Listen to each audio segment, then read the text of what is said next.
안녕하세요. 우리 아이의 경제교육, 요즘 정말 핫하죠? 그런데요, 우리가 옳다고 믿고 있는 바로 그 방법이 어쩌면 우리 아이의 가능성을 오히려 좁히고 있다면 어떨 것 같으세요?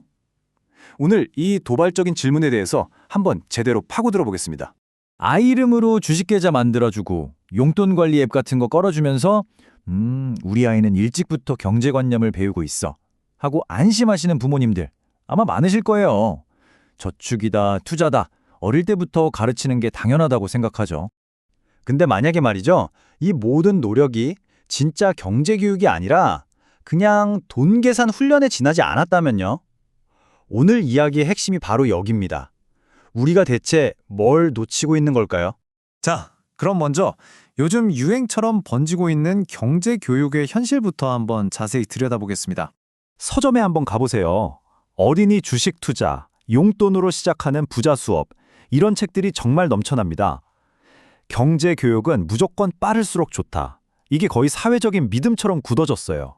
그래서 많은 부모님들이 아이에게 용돈을 주면서 직접 관리하게 하거나 주식 계좌 열어서 투자를 경험하게 하죠. 근데 겉으로 보기에는 아주 합리적이고 되게 현명한 방법처럼 보여요. 하지만 오늘 우리가 함께 살펴볼 관점은요, 이런 접근법이 아이에게 경제를 가르치는 게 아니라 어쩌면 그저 돈 계산 훈련만 시키고 있을 수 있다는 겁니다. 자, 이 표를 보시면 진짜 경제 교육과 돈 계산 훈련의 차이가 아주 명확하게 보입니다. 진짜 경제 교육은 가치, 사람, 성장을 보게 하는 건데 우리가 흔히 하는 교육은 쓰는 법, 계산하는 법, 버는 법에만 딱 집중되어 있잖아요. 이건 완전히 차원이 다른 이야기인 거죠. 이렇게 어릴 때부터 돈을 중심에 놓고 생각하게 되면 아이가 계산은 빨라질지 몰라도 세상을 보는 시야는 오히려 확 좁아집니다.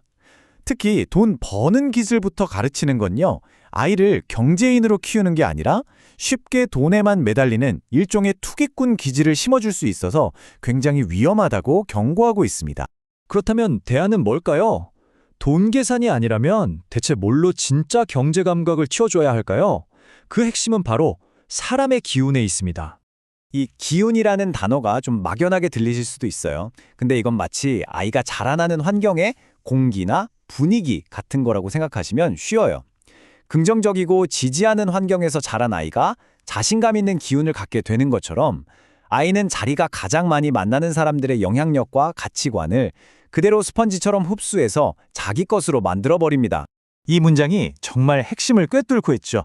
아이의 인생은 무엇을 배웠느냐 보다 누구와 함께 시간을 보내면서 그 분위기에 스며들었느냐에 따라서 방향이 정해진다는 겁니다.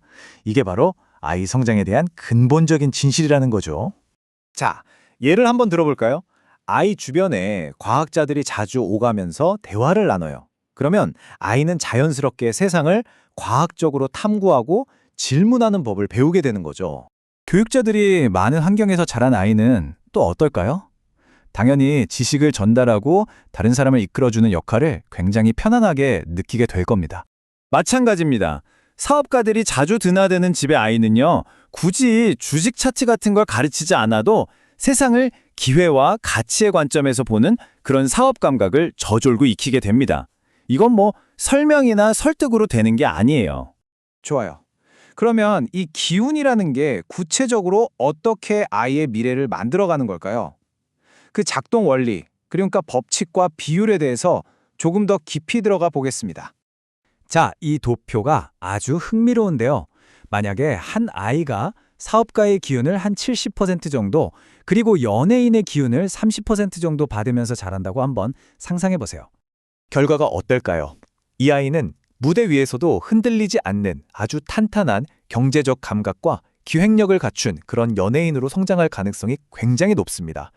왜냐하면 핵심 정체성은 가장 많이 접한 저 70%의 기운으로 형성되기 때문이죠. 자, 그럼 이 비율을 한번 확 뒤집어 보면 어떻게 될까요? 이번엔 연예인의 기운을 70%, 사업가의 기운을 30% 받고 자란 아이입니다. 안타깝게도 이 아이는 인기에 쉽게 흔들리고 재정적으로도 불안정하고 주변 사람들 말에 휘둘리기 쉬운 그런 연예인이 될 가능성이 커집니다.